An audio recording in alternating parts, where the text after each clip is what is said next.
Hi, welcome to P226's channel. This is a video response to Lambdog about the UN gun control program. Man, all I gotta say is I partially agree with you, but these are politicians, and politicians always will tell you that they're trying to do something beneficial. Always. And that's not necessarily the case. This law being it's not a law, it's a treaty being passed, would be kind of like the Commerce Clause. It would give the UN pretty much unlimited power to control the international arms trade. Considering that the United States is a major manufacturer of arms, it's kind of a big deal. Okay, we're also a major importer of arms. The main concern here is that this would give a foreign power the ability to tell us what we can or cannot do in our own country.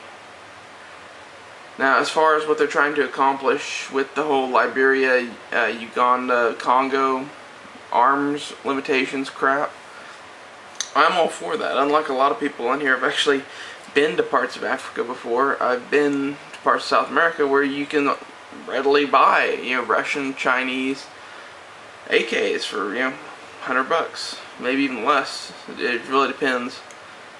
If you're virtually no money, you can buy a fucking AK-47. I've also seen Mujahideen in the Sudan armed with fucking US Milsurp M16s. So obviously it's not just China and Russia that do this shit. I do think we need some sort of international law covering this, but I don't think it should be passed as a treaty that usurps parts of the Constitution. I agree with what it's trying to do, but I don't agree with what it would open the door for on all the rest of the stuff. And you also mentioned people saying, you can pry my gun from my cold dead fingers. Well, that's the way a lot of people here in America feel. Anytime their rights are threatened, is that, fine, you can have my shit when I'm dead. I get what you mean about how it's kind of like a cliche and like everybody says that, but I don't know. I kind of have mixed feelings on that phrase. Charlton Heston really, I don't know, brought that to bear in everyone's mind with that cold dead hands speech, whatever the fuck it was at the NRA convention.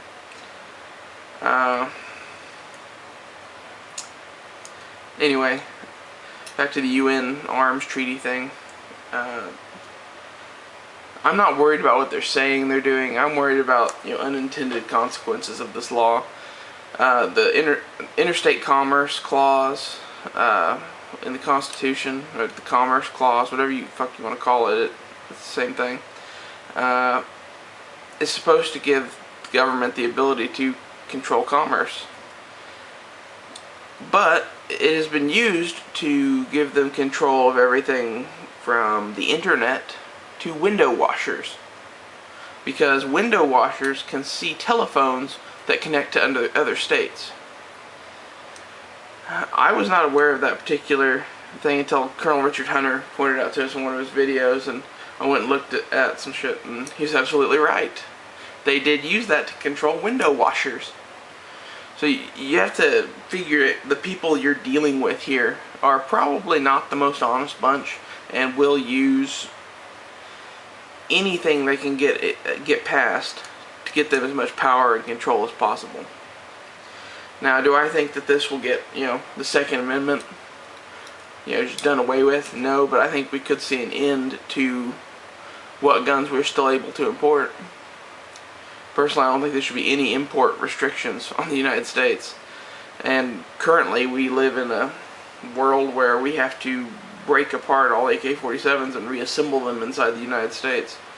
That could very easily end. The importation of all sporting guns could end, which would really suck. So a lot of the cheaper alternatives to hunting guns are imported. Okay, a lot of US made guns are very expensive. There's some new exceptions now, like the new Ruger that came out, and I would say Savage, but Savage is not a US company, it's a Canadian company, so even those rifles would be lost.